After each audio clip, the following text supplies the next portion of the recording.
Soybean Management Field Days 2024 taking place across the state of Nebraska, and a lot of things being talked about at Soybean Management Field Days this year, including the addition of soybeans into the Nebraska Extension TAPS program.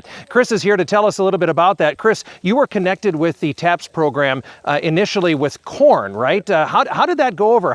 What have you seen with that first? Yeah, absolutely. So it's a program that's existed since 2017, so it's been about 8 years now in Nebraska. It's exciting that Nebraska is kind of the place that launched it out in North Platte, and like you say, it started on corn, and it's kind of grown from there. And so one small competition in the first year, now we're up to multiple competitions, well over 100 participants each year, and it's been a lot of fun. And so to see it move into soybeans is something that's pretty exciting. What is the benefit of the TAPS program? Why do you do it? What sort of things come from it, just in general? Yeah, so what I think is really exciting about it is it's a competition, number one, so everybody likes a good competition. So there's a way to just benchmark yourselves against your peers, just kind of see where you fall.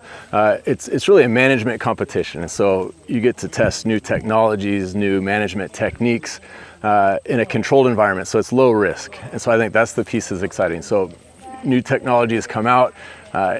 Do you jump on the bandwagon? Do you invest in it, bring it onto your own operation or not? That's always a decision that a grower needs to think through and make.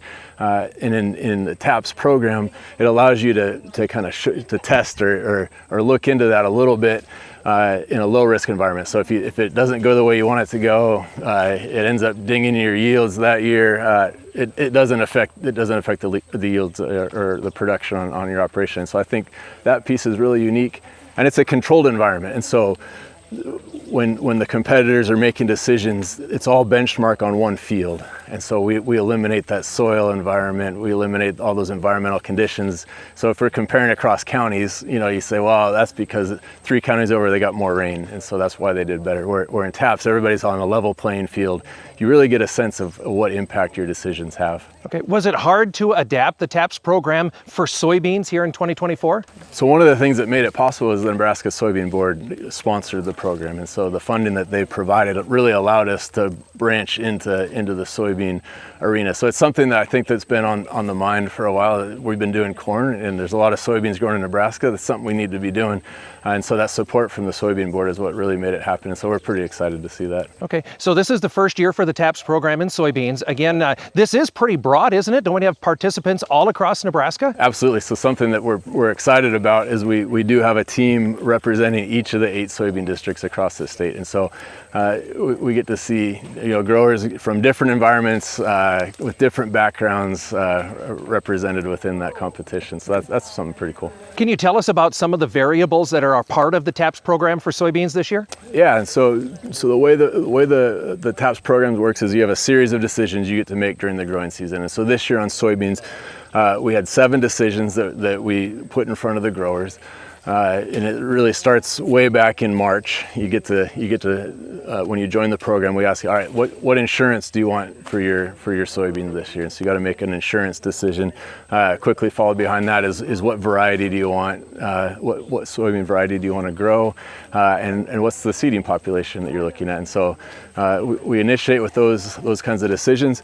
This year in soybean, it was the first year, and so we haven't yet set up our irrigation system to accommodate an irrigation decision like we have on corn. That's something we're pushing towards, and so everyone's getting uniform irrigation. So the next step is then to push into, and we're looking at sulfur. And so there's always questions around sulfur. If I add sulfur into my soybeans, what benefit do I get? So that's a decision that we added into TAPS this year.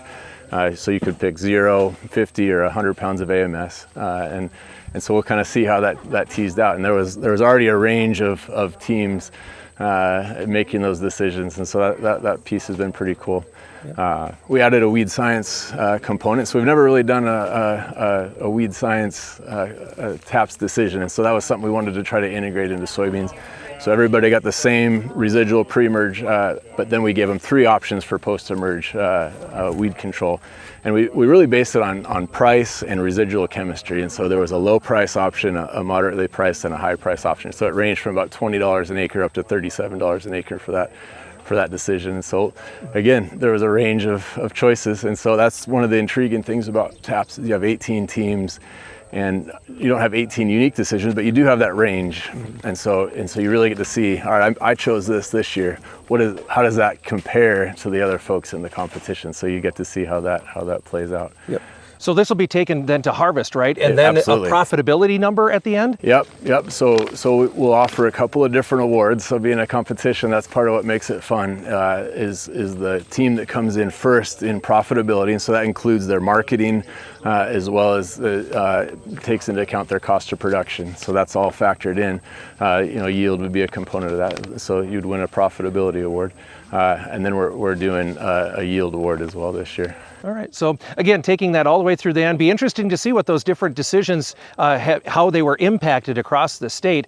Since I know you're kind of on the weed science side as well, here in mid-August when these programs are happening, is there anything to talk about on the weed control front?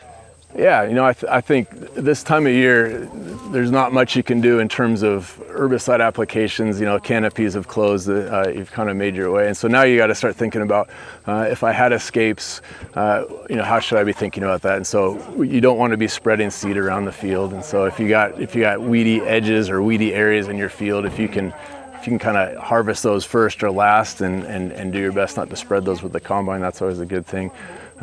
Starting to think about, are there fall weed control options? And so I know a lot of winter annual weeds are going to start coming up here after that combine rolls through. And we've seen a lot of success in certain areas using some fall applications to control those winter annuals.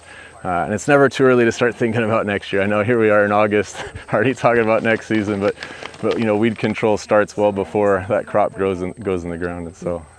Interesting stuff. Thanks for visiting with us, Chris. Absolutely. Again, the Nebraska Soybean Board teaming up with Nebraska Extension for Soybean Management Field Days. A lot of great information here in 2024.